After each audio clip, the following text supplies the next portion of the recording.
Hello, everyone. At MadPow, our purpose is to improve health, help people achieve financial well-being, help them learn, and help them connect. And in the process of bringing human-centered design to diverse organizations across the ecosystem, we've come to understand and build a unique perspective around what works, what doesn't, what are the gaps, what are the unmet needs, and what are the opportunities.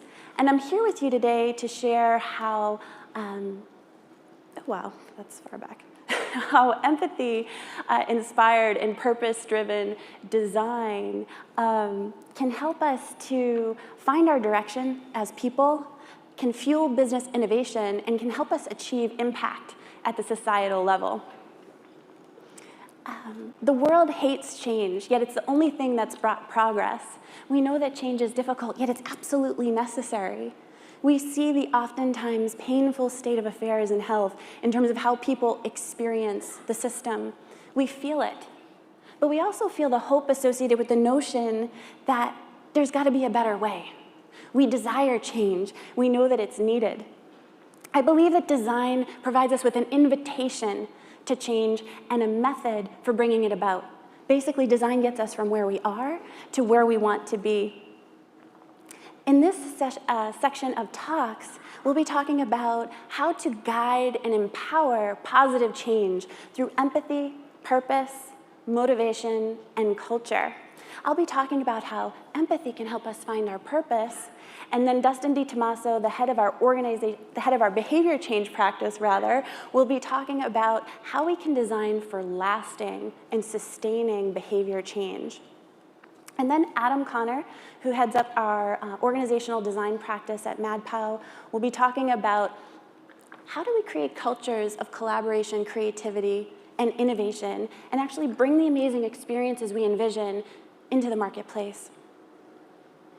Empathy is core to human-centered design, and I believe it can help guide us to make the changes we need to make. Empathy elevates our consciousness, inspires our purpose, and helps us to imagine the possibilities. I want to start out with a question. How many of you have been seriously affected by a health condition, either your own or through a loved one? So many of us, right? It's part of the human experience. In the process of coming to grips with the adversity I was experiencing in my own life, I started to think about the concept of wounded healer. Facing the addiction of a loved one, the diagnosis of one of my children with an autoimmune disease, going through divorce, and coping with my own depression and anxiety opened my eyes to this concept and affirmed the notion. And all of these things shaped my perspective. In sharing my patient's story through joining Regina Holliday's walking gallery, giving a soul-bearing presentation at the XX in Health retreat, and hearing the patient stories of so many in industry got me thinking about this. So I did a little bit of research. And I found that Carl Jung actually coined this term wounded healer. He said a good half of every treatment that probes it all deeply consists in the doctor's examining himself. It is his own hurt that gives a measure of his power to heal. And we know hurt. We know what it's like to experience pain, confusion, fear, and anxiety. And that gives us a greater capacity to understand the pain, confusion, fear, and anxiety of another. That empathy, that emotion, that awakening has created a burning desire within us to heal the system so that other people won't have to experience what we've experienced. And hopefully through healing the system, we'll experience a little bit of healing ourselves. Our empathy helps us find our passion, and it fuels our drive. And we need that drive because we're fighting the good fight here in health. Things ain't easy. And people will tell us we're wrong. You may have heard the phrase, he who hears not the music thinks the dancer is mad. We need to keep pushing ahead, and we'll do what we continue to do because we must. Insist upon pretense, and you'll have it. Insist upon mediocrity, and it's yours. Insist upon beauty, and you will find it. Insist upon learning, and you will learn. Insist upon living with great passion, and you will see differently. I believe that that adversity makes us stronger. Our own adversity as individuals, but also the adversity that our industry faces as a whole. We have no shortage of adversity in health. We are still #1 in cost and 17th in outcomes. Medical bills are still the #1 reason for bankruptcy in the United States. And there are so many complexities to contend with, from new FDA regulations, HIPAA, organizations with competing perspectives, institutional residue, and few easier, clear solutions. Also, our health system is becoming increasingly burdened because the American lifestyle is making us sicker and sicker. Whether it's sedentary behavior, chronic stress, or the standard American diet, otherwise known as SAD, we need to improve the experiences that we deliver to the people we serve, patients, families, clinicians. There's so much to be done. But we also need a design to prevent them from becoming patients to begin with. And I believe that that's possible. So lots of adversity, but it makes us stronger, even better equipped to face the challenges ahead of us. What's good for the people we serve is ultimately good for the business. Empathy and human centricity will help our organizations better serve the people that they call customers and patients, but also it will deliver bottom line business results. The business world is waking up to the value of empathy, such that it's being written about in the Harvard Business Review, where Belinda Palmer says, "There's nothing soft about it. Empathy is a hard skill that should be required from the boardroom to the shop floor." And companies are now training in empathy. Telefonica Germany did an empathy training program, and within 6 months, improved their customer satisfaction by 6%. These are metrics that businesses can appreciate. But this is leading to buzzwordification. Bingo, empathy is a buzzword now. I'm sure you've realized it. And some of us even might roll our eyes when we hear the word empathy. We need to celebrate the fact that all of our collective hard work has gotten empathy into the discourse and consciousness of the industry, so good job there. But there's danger in the fact that it's a buzzword, because it can lead to cookie-cutter implementations of empathy. But we need to remember that empathy is not the end, it's the means. It's not a trend, it's a philosophy, and stay true to the spirit of it in the work that we're doing. And a focus on empathy and human centricity will help our organizations mature in terms of their adoption of human-centered design, hopefully moving them from hitting it with the pretty stick to valuing user experience as a core discipline and critical success factor, to putting the customer, the patient, the person at the center, and empathy being the focus and woven into the DNA such that it shapes the direction of the business and the decisions that are made. And that's important because right now, the patient is left at the center of a very disconnected ecosystem to navigate on their own. The health system functions, but it doesn't come as close to whole health as we would hope possible, considering our human capacity to care, to connect, and to innovate. But I believe that we can move beyond the transactional and start to help people throughout their health journey. We can build trust. We can be there when they need us most.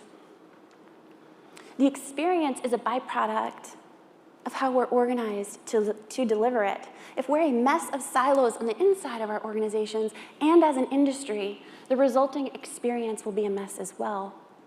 But I believe that we can gather together around shared objectives and design an ecosystem of health.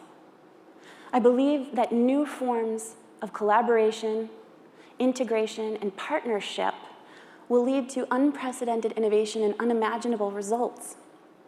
Basically, collaboration is the new innovation. Instead of one-off products and services, what can we do together to service the patients that we all are servicing?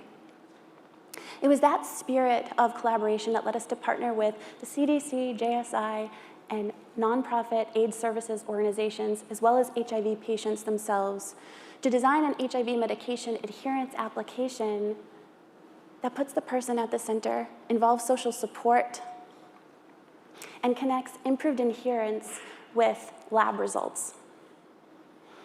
Basically, shared values plus shared action equals shared profit, both financial and social. This isn't idealism. This is good business. It's an experience economy. Other industries have woken up to this fact. It's not about the products and services and transactions and self-service anymore. It's about the perceived value that we deliver to people and the relationship that they have with us. Now imagine the impact we can make to society as a whole.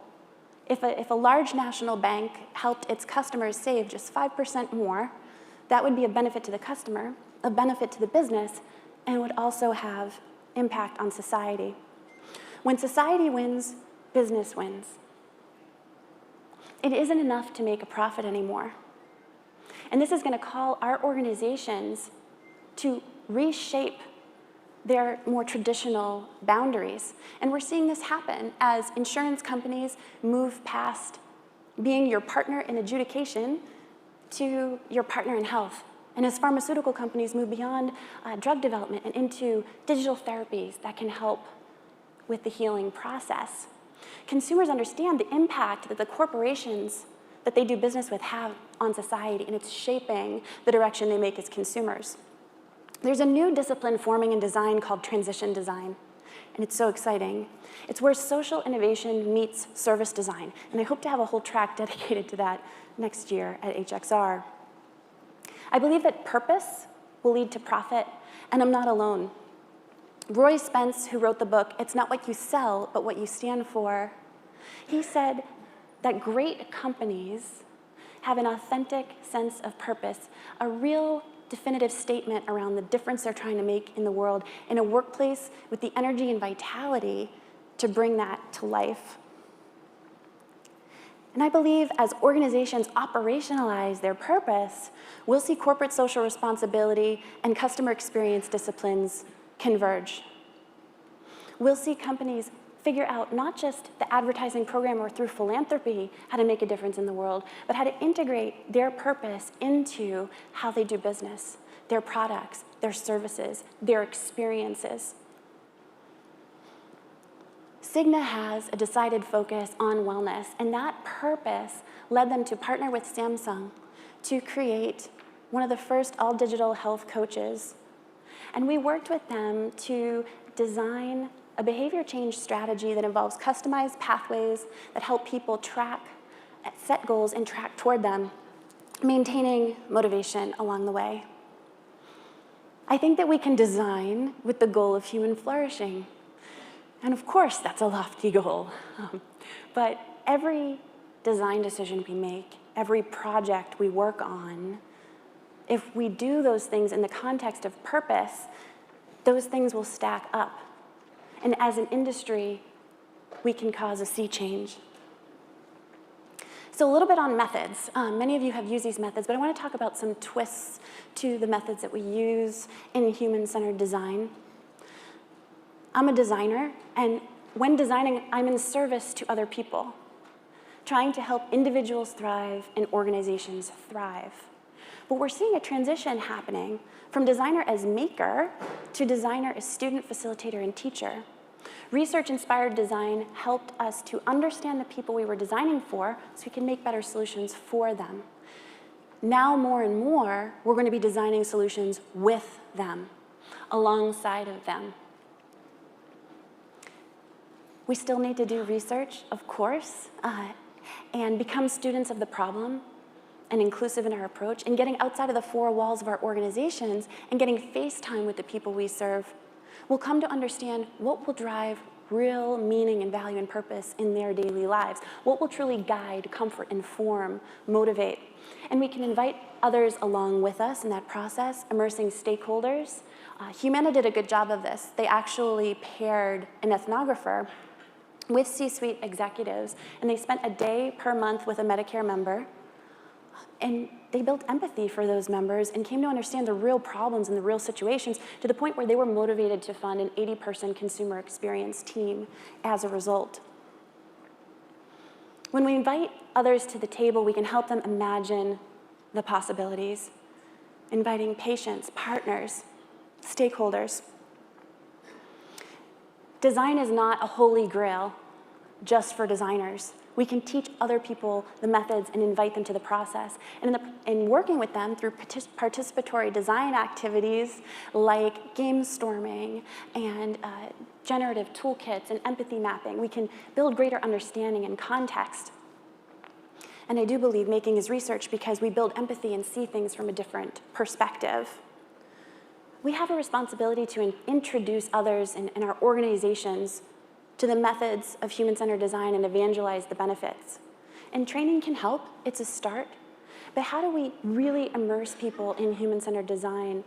And how do we train them where they're at so they can integrate these methods into their practice and put them into action? Personas, they can guide the decision-making process and design. They can help us build empathy, but Indy Young points out that to actually develop empathy, you need reasoning, reactions, and the guiding principles. You need an authentic narrative about the person's story, their motivations, their struggles, so that you can really put yourselves in their shoes.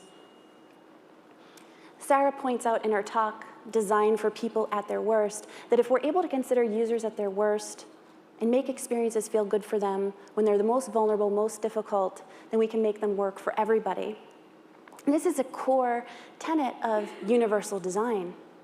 When we design for the edge cases, when we design for the extremes, we actually make things better for everybody, because we may find ourselves in any of those situations at any point in time throughout our human experience. We can translate purpose and research insights into principles and establish guiding design principles. Aspirationally, we want to guide, we want to comfort, delight, engage, what have you. Design for the happy path, sure, but also consider the rocky path, consider what could go wrong, and have principles that safeguard the populations we serve from the things that can happen. We can reformulate the hierarchy of needs, considering our research insights, considering our purpose, and this can bring focus and help us prioritize.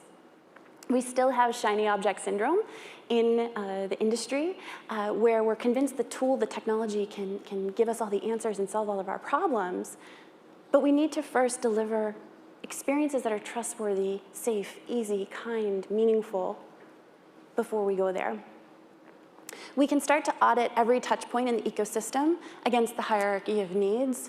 How are we performing against our purpose? How is the experience across these touch points? What are the levers and triggers that we have to affect the experiences that people are having with us?